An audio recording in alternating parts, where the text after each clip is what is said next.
Angin kencang kembali melanda ibu kota Jakarta Sabtu kemarin menyebabkan sejumlah pohon tumbang.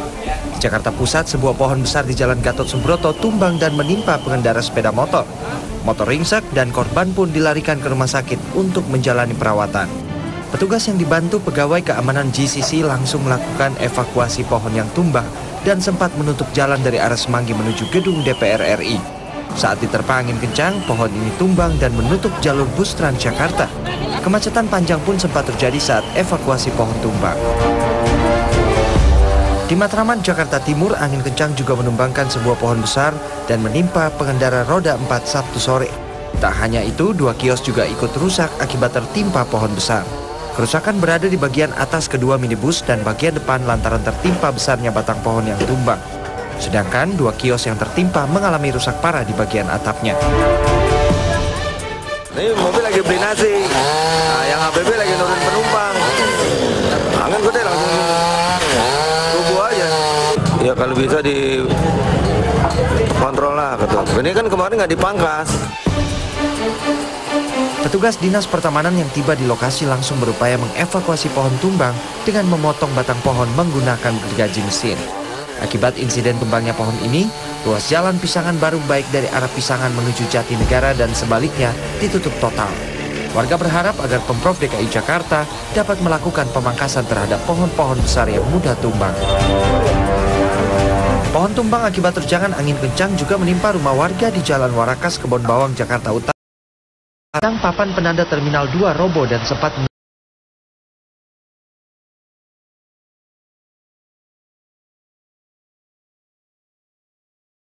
menutup akses jalan menuju terminal keberangkatan Bandara Udara Soekarno-Hatta. Tak hanya itu, angin kencang disertai hujan lebat juga membuat beberapa penerbangan mengalami keterlambatan karena jarak pandang yang minim.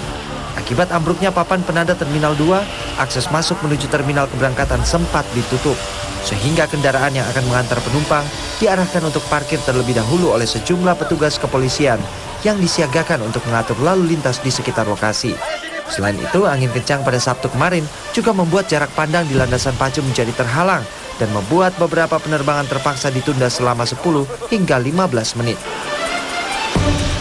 Ya, ini karena cuaca, ya hujan yang begitu deras, ya visibility-nya juga hanya 3 km, kemudian kecepatan angin 30 km. Ya, cukup kencang sekali. Jadwal penerbangan alhamdulillah masih dalam kondisi normal. Beruntung tak ada kendaraan yang melintas saat robohnya papan penanda Terminal 2, sehingga tak ada korban saat kejadian. Cuaca ekstrim memang kerap melanda ibu kota beberapa pekan terakhir.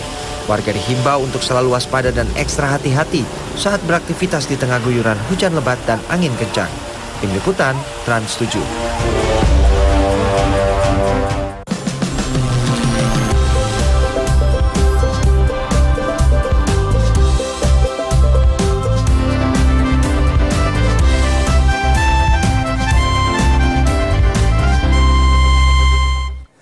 Selamat pagi.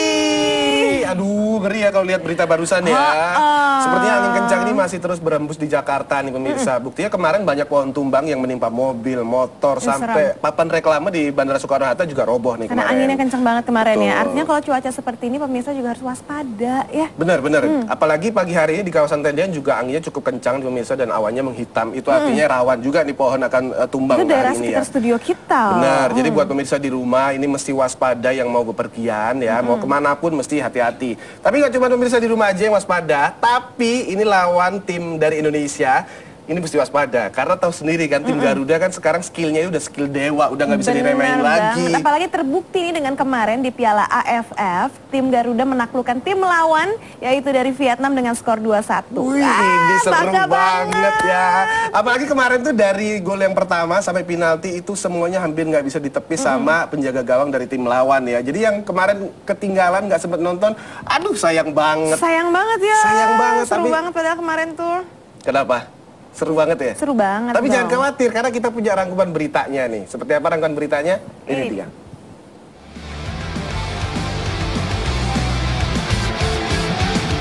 Di depan 30.000 penonton, Timnas Indonesia bermain baik. Permainan cepat diperagakan tim Garuda saat menghadapi Vietnam di pertandingan pertama babak semifinal Piala AFF 2016 di Stadion Pakansari Bogor, Jawa Barat. Hansamuyama Pranata mencetak gol pertama di menit ke-8. Gol tercipta setelah Hansamu menyambut bola yang ditendang Rizky Tora melalui sepak pojok.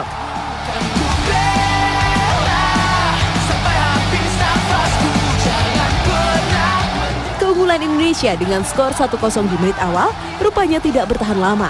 Vietnam sempat menyamakan kedudukan di menit ke-16 melalui titik penalti.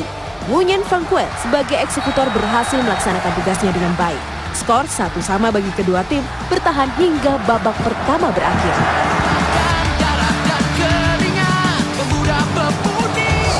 Di babak kedua, Indonesia bermain lebih agresif dan seringkali mengambil inisiatif serangan. Hasilnya, di menit 49, Lili Pali yang membawa bola di sisi kiri kotak penalti dilanggar pemain Vietnam. Wasit pun tanpa ampun langsung menunjuk titik putih. Boa Salosa sebagai eksekutor sukses menyerangkan bola di pojok atas gawang. Indonesia kembali unggul dengan skor 2-1.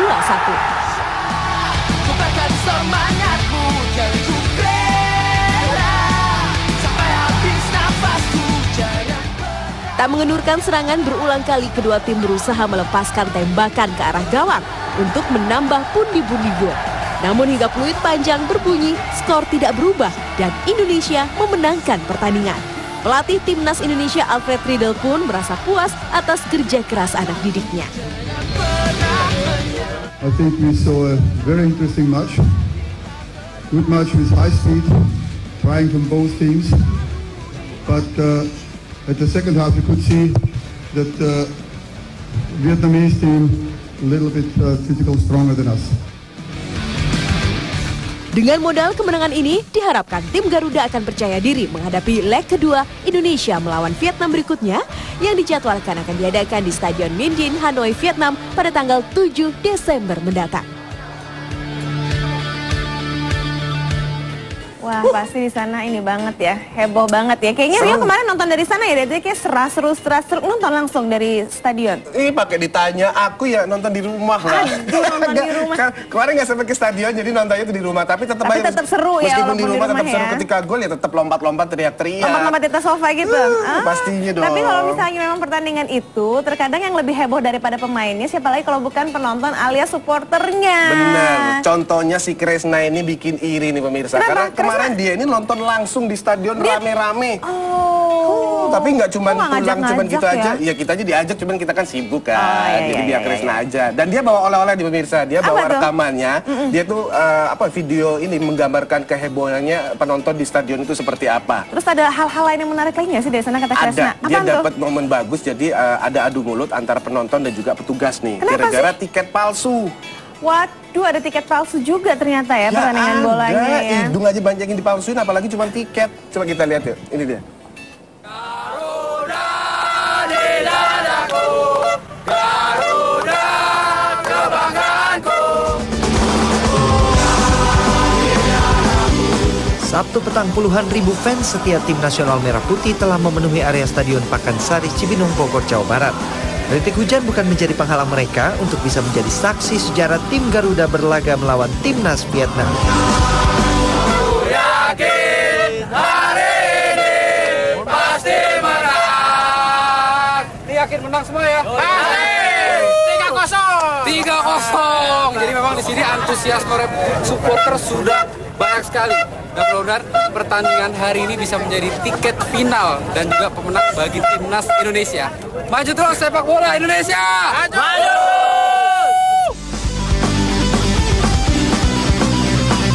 Usai gerbang dibuka, antrian panjang warga langsung mengular di 10 pintu masuk stadion. Warga sempat kebingungan lantaran tiket yang dikantonginya ditolak oleh petugas jaga. Akibatnya, adu mulut terjadi saat para supporter tertahan di loket pemeriksaan.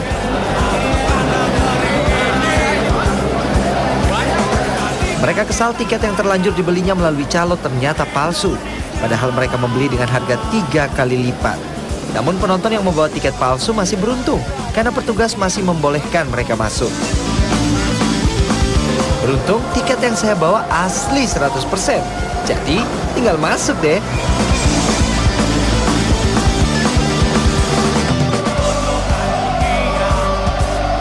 Seruan semangat dari supporter terus menggema di dalam stadion.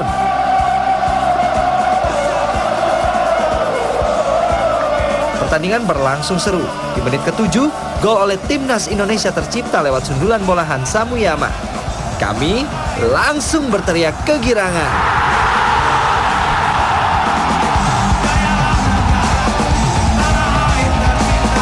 Pada menit ketiga babak kedua berjalan, Indonesia mendapat tendangan penalti setelah Ngoc Hai menjatuhkan Stefano Lillipali.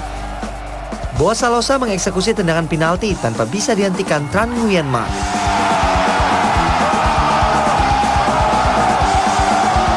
Laga yang gemilang.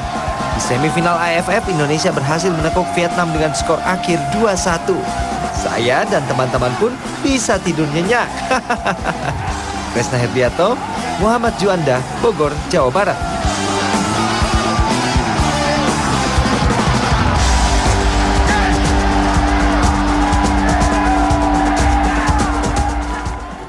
Ya pemirsa, kita beralih ke video yang tengah ramai diperbincangkan di sosial media. Nah Rio, belakangan di sosmed ini tengah ramai bicara tentang supir angkot yang cantik dari Likupang, Minahasa Utara. Nah, pasti udah tahu kalau Rio main cantik-cantik ya. Ya kalau urusannya cantik-cantik pasti nomor 1 lah aku. Cepet pasti kan. Nah khusus untuk kita nih, tim Trans 7 yang di sana membuat liputannya. Mereka liputan? Liputan. Tapi enggak, maksudnya hebat loh, maksudnya cewek ini udah cantik masih nyupir angkot. Biasanya kalau udah ngerasa cantik tuh nyupir angkot tuh nggak mau, naik motor aja nggak mau.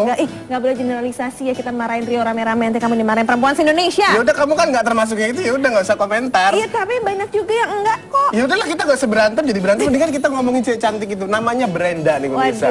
Ya bikin salut itu apa? Jadi Brenda ini narik angkot sehari-hari itu biaya uangnya untuk membiayai orang tuanya yang lagi sakit. Oke. Dan hebatnya lagi, dia tuh mengumpulkan receh untuk membiayai kuliahnya. Dia ini masih kuliah. Nah ini dia namanya perempuan tangguh, bisa berbuat sesuatu yang positif untuk kebaikan dirinya dan juga orang di sekitarnya. Bravo Brenda, semangat. Cobalah naik angkutan umum jurusan Terminal Bayangan di Tatelu hingga ke Terminal Likupang, Minahasa Utara. Setiap Sabtu Minggu, seorang gadis berada di balik kemudi menempuh jarak 25 km melintasi jalan protokol yang membelah hutan. Gadis bernama Brenda ini melintasi 7 desa dari rumahnya di Kecamatan Likupang, Kabupaten Minahasa Utara. Bagi beberapa orang, menjadi supir angkutan terlihat tidak mudah untuk seorang gadis muda. Apalagi dunia supir angkutan identik dengan lelaki.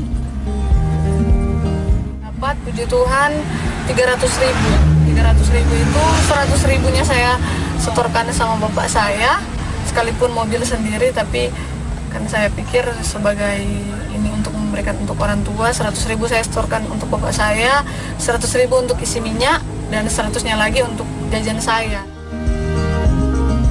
Brenda, gadis berusia 21 tahun ini merupakan anak kedua dari 3 bersaudara. Ia menjadi andalan keluarga. Ayahnya seorang supir angkutan, sementara ibunya membuka warung di rumah. Selain menjadi supir angkutan, Brenda sehari-hari merupakan mahasiswi semester 7 di STIMIK Panaraya Manado. Punya prestasi akademik bagus, Brenda juga aktif di kegiatan mahasiswa.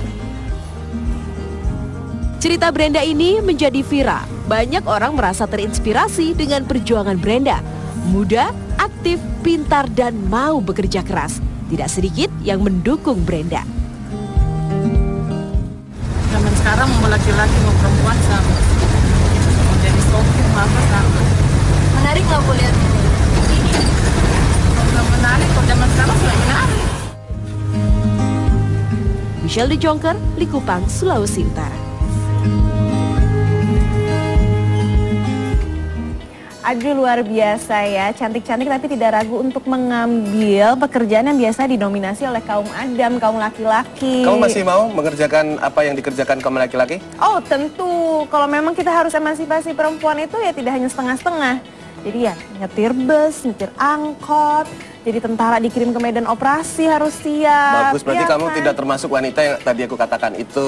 Iya, dan banyak perempuan juga tidak seperti yang Rio katakan, tetap masih kesel. Iya, kita masih berantem aja. Udah, kita berita selanjutnya apa nih? Berita selanjutnya ini ada 3 pria asal Los Angeles yang berpakaian ninja nih. Ini menarik sekali pemirsa, tidak hanya berpakaian dan menampilkan trik-trik ninja, tapi 3 pria ini juga melakukan aksi sosial dengan membagikan barang-barang yang berguna untuk tunawisma. Ini inspiratif banget ya. Keren. Selain berita yang bisa mendatangkan inspirasi ini pemirsa, ini juga ada ada video viral yang akan mengajak kita berwisata, mencoba wahana yang namanya spa roller coaster. Jadi kita ini diajak naik roller coaster sambil berendam air panas. Kalau aku sih serem ya. Enggak, tapi itu bagaimana ya? Adrenalinnya diuji, tapi dimanjakan dengan spa air panas. Itu seperti apa ya? Aku juga berani. Coba kita lihat sama-sama ini pemirsa.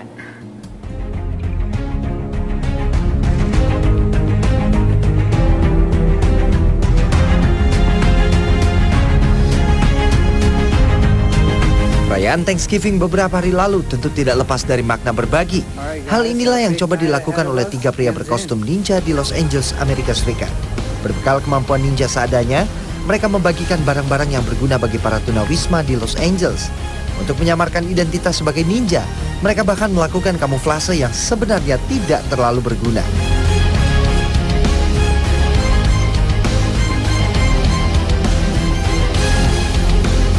Walau tidak bisa menampilkan trik ninja yang sesungguhnya, namun semangat berbagi yang mereka sebarkan berhasil mengunggah 2 juta pasang mata di laman YouTube hari ini.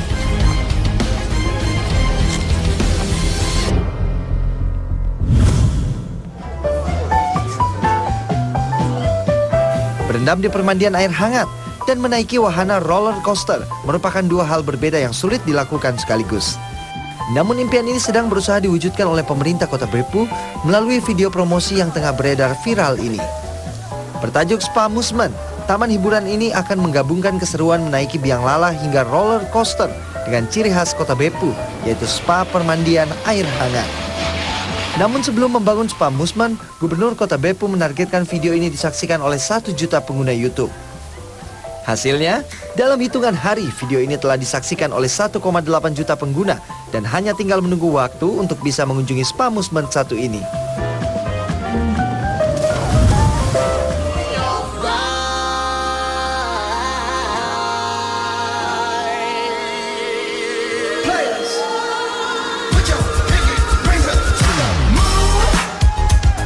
Masih dari Jepang, kali ini 3 wanita dengan usia di atas 50 tahun menunjukkan kepada kita bahwa usia tidak menjadi halangan untuk tampil keren. Menarikan lagu hip-hop Bruno Mars berjudul 24K Magic, Nenek Tori dan kawan-kawan tetap lihai melakukan sejumlah gerakan popping hingga breakdance. Menyaingi video aslinya, tarian ketiga nenek ini viral di media sosial. Nampaknya, Bruno Mars baru saja memiliki kru penari baru untuk koreografi di album selanjutnya.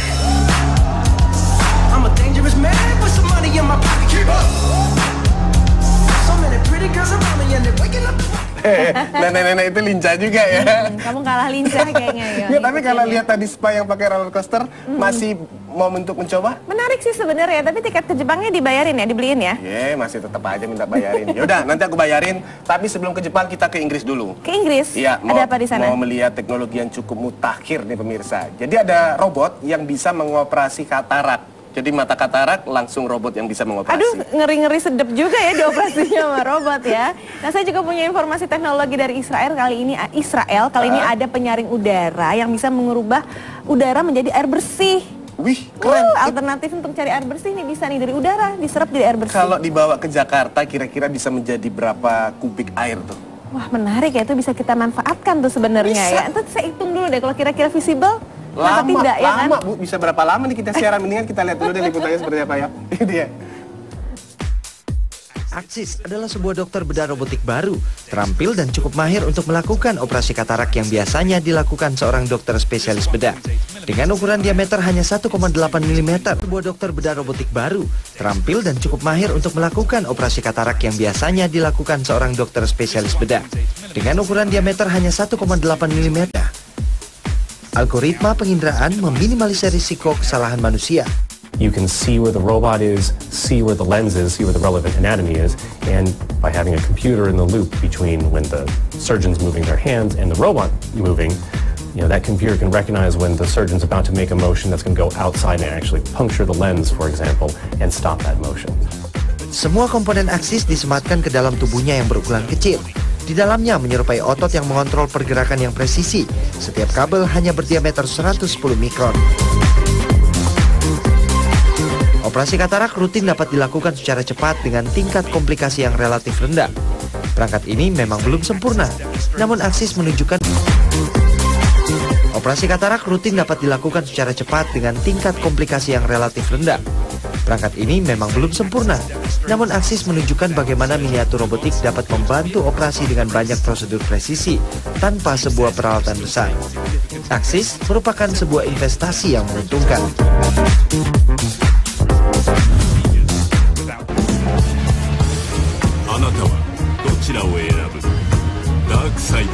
SoftBank bekerja sama dengan Sharp akan segera merilis ponsel pintar yang cocok bagi Anda para penggemar kisah perang bintang populer Star Wars.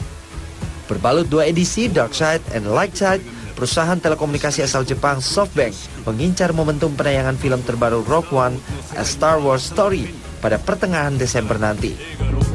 SoftBank akan bekerja sama dengan perusahaan teknologi Sharp dalam mewujudkan ponsel terbarunya ini di film Star Wars.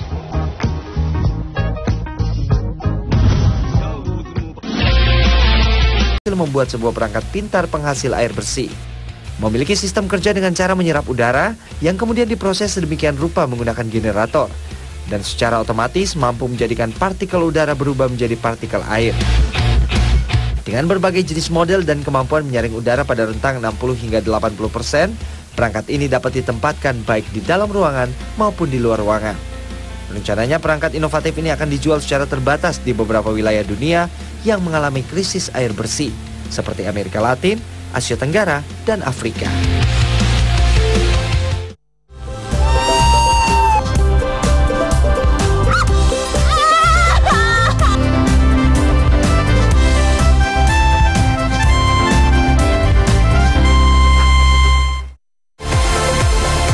Terima kasih masih di Selamat Pagi. Nah, ini buat pemirsa di rumah yang pernah ke NTB, khususnya ke Sembalun, pasti banyak menemukan hal unik. Salah satunya sapi itu di sana hidupnya tuh bebas gitu di padang rumput yang luas, dan cara memanggilnya tuh gampang untuk bisa bikin sapi itu berkumpul. Gimana manggil, caranya gimana? Tinggal teriak aja sapi.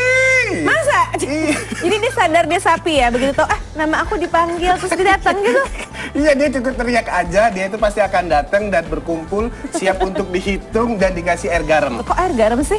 Buat apa sih air garam? Biar asin gitu? Biar asin kali, enggak maksudnya ya mungkin biar sapinya tuh makin sehat, makin kuat gitu. Jadi dia minumnya air garam. Ya, dan di sana juga ada getah daun yang banyak manfaatnya pemirsa, namanya asitaba. Aku tahu asitaba ini kan? Nih. Ini dia nih. Ini getah ini bagus untuk kekebalan tubuh nih pemirsa. Terus kemudian kalau misalnya ada yang luka tinggal diolesin gitu ya.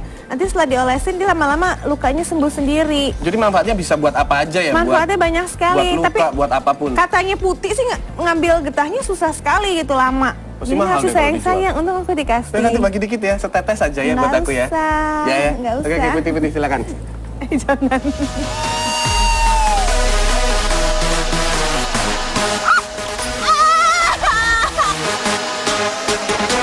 Getah kuning ini nih yang punya segudang khasiat pemirsa.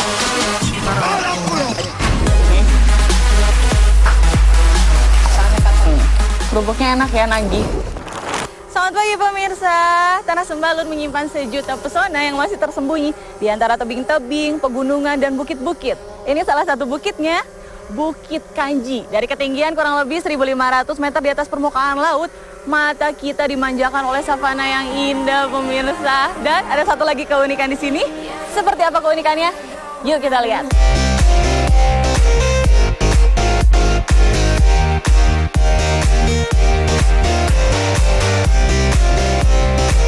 Satu jam mendaki bukit saya lakoni demi bertemu dengan Pak Musfedi. Pak Musfedi ini pemilik puluhan ekor sapi Sembalun. Sekarang lagi sibuk nih memanggil para sapi. Nyamperin nggak kalau saya panggil ya Pak Pu ya? Melengking ya. Lagi nih. Tapi kenapa ya? Kalau saya yang manggil, sapinya ogah muncul. Sedangkan jika suara papuk yang terdengar, langsung deh pada berdatangan. Si sapi pilih kasih nih.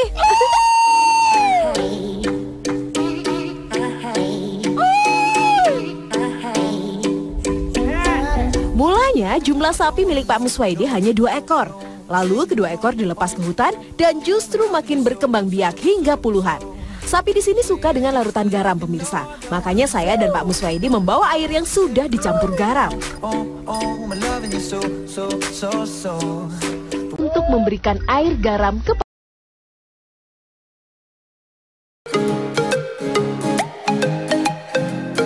Nih, sekarang saya kasih garamnya langsung, yang tidak dicampur dengan air.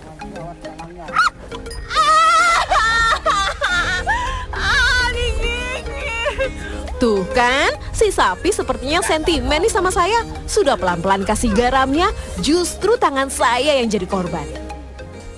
Gimana ini Pak caranya Pak? Obatinnya? Nah aja ini ada obatnya kita, Asitaba. Oh iya, gimana Pak? Dioles langsung? Untung Pak Muswaidi bawa getah Asitaba. Luka saya jadi nggak terlalu perih nih. Wah, luar biasa loh Asitaba ini. Getahnya langsung bisa menyembuhkan luka gigitan sapi. Ingat ya, hanya luka luar saja, bukan luka hati. Berarti saya harus ke tempat Asitaba nih Pak ya? Ambil getahnya yang banyak, buat persediaan setahun kalau bisa nih Pak ya? Saya kesana dulu ya Pak ya kalau gitu ya Pak ya? Makasih. Asitaba dikenal juga dengan sebutan seledri Jepang. Asitaba berasal dari Hajiko, Jepang. Tapi karena khasiatnya yang dahsyat, maka masyarakat Sembalun membudidayakannya di sini.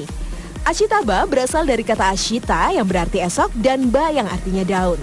Jadi, Ashitaba berarti daun esok hari, alias daun yang dipercaya bisa memanjangkan usia. Iya, bagi bangsa Jepang, Ashitaba ini adalah tanaman panjang umur.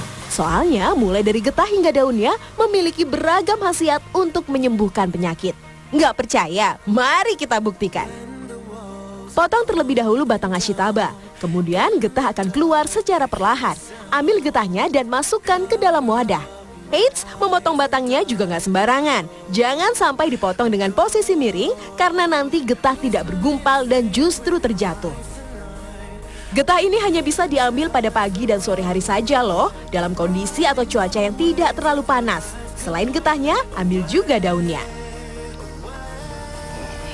Ini Ashitaba bisa diambil setiap hari, asalkan setiap pengambilan itu disisakan satu daun yang masih muda, satu batang. Ini daunnya yang masih muda bisa dimakan. Awalnya ada aromanya kayak kemangi gitu, cuma lama-lama kok pahit ya Bu ya?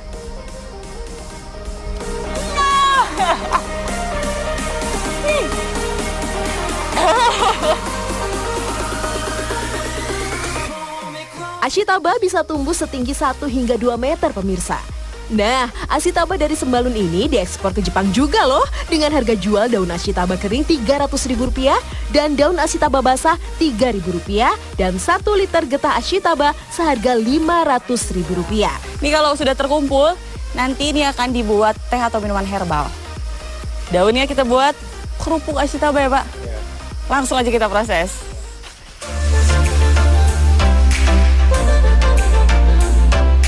Siapkan bahan-bahannya terlebih dahulu. Ada tepung kanji, rumput laut, bawang putih, dan tentunya Ashitaba. Iris terlebih dahulu daun yang sudah dicuci bersih. Daunnya saja yang diiris, jangan sampai batangnya.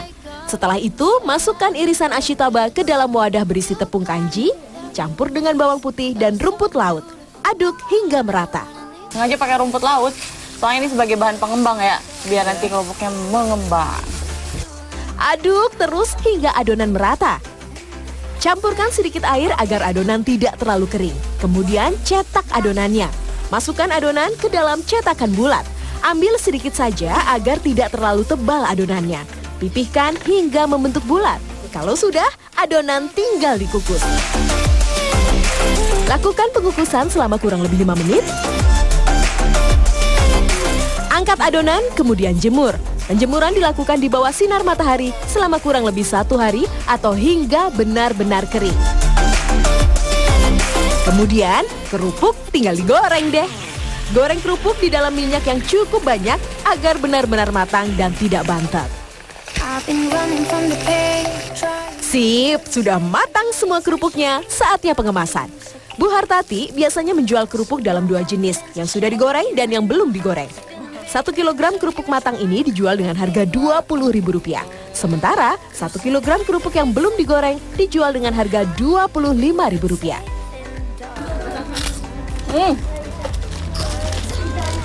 Gurih dan renyah banget ya. Mengonsumsi daun dan getah ashitaba juga bisa memperkuat kekebalan tubuh, mengatur tekanan darah, membantu metabolisme penderita stroke, menurunkan kadar gula darah, menghambat pertumbuhan tumor, dan membersihkan hati serta darah. Multihasiat kan pemirsa? Makan itu. Strawberry.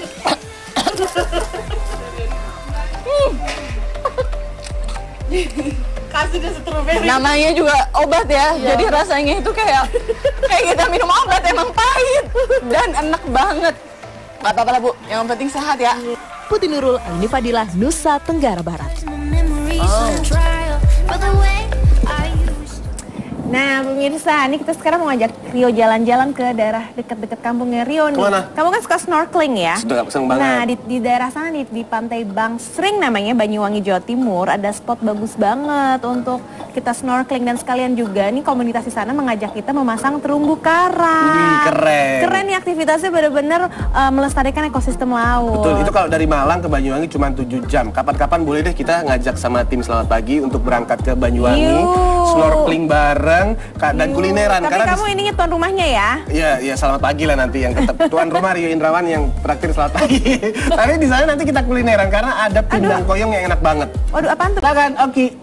Udah siap semuanya?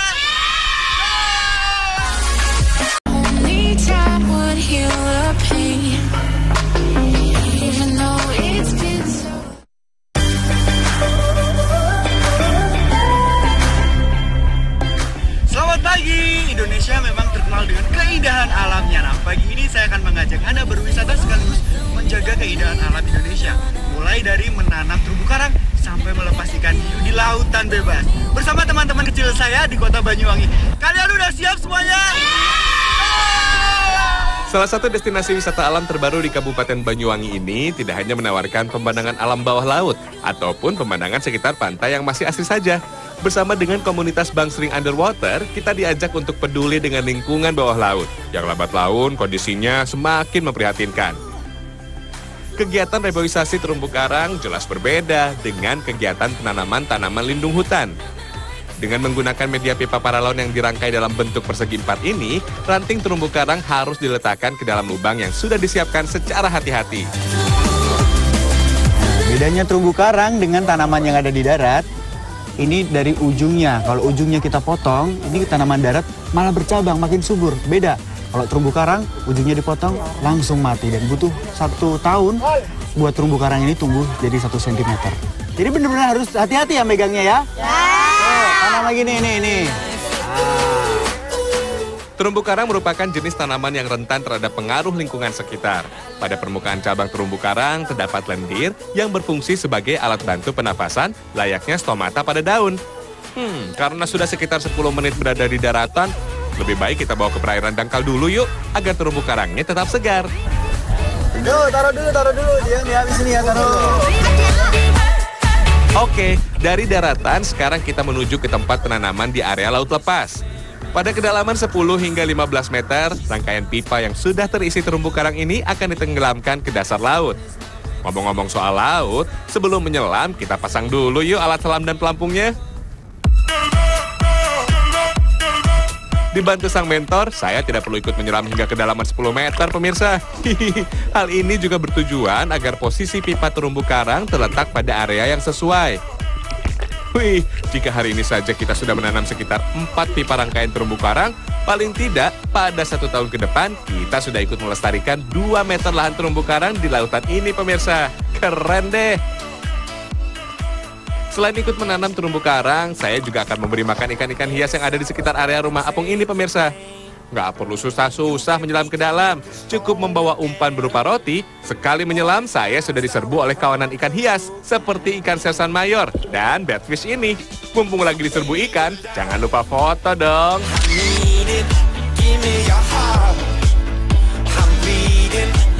Di area ini terdapat apartemen ikan loh pemirsa. Namanya juga apartemen, tentunya ikan-ikan yang tinggal di sini sifatnya sementara. Salah satu penghuni apartemen ikan yang paling banyak menarik perhatian pengunjung, termasuk saya, adalah ikan hiu sirip hitam yang berada di tempat ini. Nah, ini yang ditunggu-tunggu, kita mau ngebalikin hiu sirip hitam ke habitat asalnya, lautan bebas. Dia udah di sini kurang lebih 6 bulan ya Pak ya? Sembuh dari lukanya yang dulu pelajarin. Siap Pak, lepas Pak. 1, 2, 3.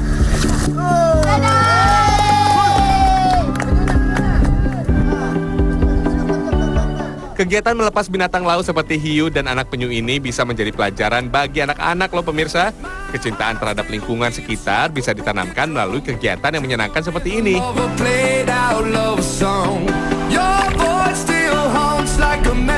Setelah berharian di pantai dan menyelam di laut seharian, perut saya mulai keroncongan nih pemirsa. Mumpung lagi di Banyuwangi, saya mau mencicipi salah satu kuliner yang cocok banget deh untuk dijadikan menu penyuplai asupan nutrisi gizi yang cocok. Nah, olahan pindang itu di Indonesia bermacam-macam ya Bu ya. Dari Sumatera sampai Jawa. Ini di Jawa Timur bagian paling ujung ya Bu, di Banyuwangi. Ada olahan pindang yang unik, pindang koyong. Bahan dasarnya dari berimbing sayur atau berimbing wuluh sama ikan segar. Olahan pindang tak bisa dipisahkan dari kehidupan sehari-hari masyarakat Indonesia. Seperti olahan pindang koyong yang menjadi khas dari daerah Banyuwangi ini. Umumnya sama dengan olahan pindang daerah lain, menggunakan bahan dasar ikan dan diolah dengan menggunakan berbagai macam bumbu rempah. Khusus pindang koyong ini, bahan dasar ikan yang digunakan adalah ikan putihan atau jenis ikan air tawar yang mempunyai kandungan protein yang tak kalah besarnya dengan ikan laut. Oke deh, kita olah dulu bumbu-bumbu pamungkasnya ya. Agar rasanya makin sedap, cara pengolahan bumbu pun paling mantap jika dilakukan dengan mengulek bahan-bahan seperti bawang putih, lengkoas, kunyit, cabai merah, dan bumbu rempah lainnya. Sembari menunggu ibu yang sedang mengulek bumbu, tugas saya adalah melumuri daging ikan putihan ini dengan perasan jeruk nipis dan campuran garam agar bau amisnya hilang dan rasanya makin mantap. Sip, setelah air rebusannya mendidih, selanjutnya kita masukkan bumbu rempah yang utuh ya, dan ikannya pemirsa.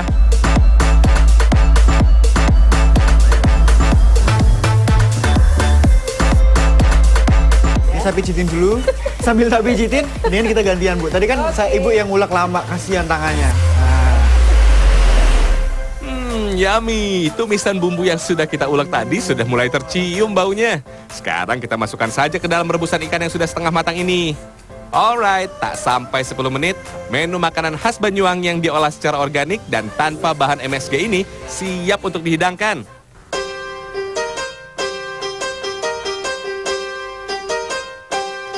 Sebagai negara maritim yang mempunyai hasil tangkapan ikan air tawar maupun laut yang melimpah, menu olahan ikan yang kaya akan protein dan rendah kolesterol ini harus menjadi menu makanan utama masyarakat Indonesia.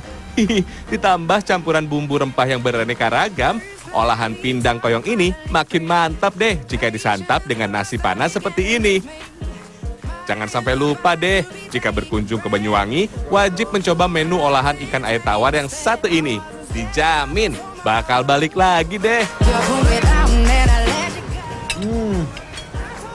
Pak, kalau ngomongin olahan pindang koyong ini ya Pak, rasanya itu hampir mirip opor ayam. Karena ini bahan-bahannya tadi ada kunyit, ada serai ya Pak ya. Jadi baunya tuh khas, tapi ini pakainya ikan segar ya. Nah, kalau ngomongin yang ada di situ, saya mau nambah lagi boleh? Berarti sudah 3 kali ini ya? 2 Pak, 3 kali habis ini. 3 kali ini ya? Nanti dapat piring. Nambah deh. Oki Arianto, Hendra Kaswara, Banyuwangi, Jawa Timur.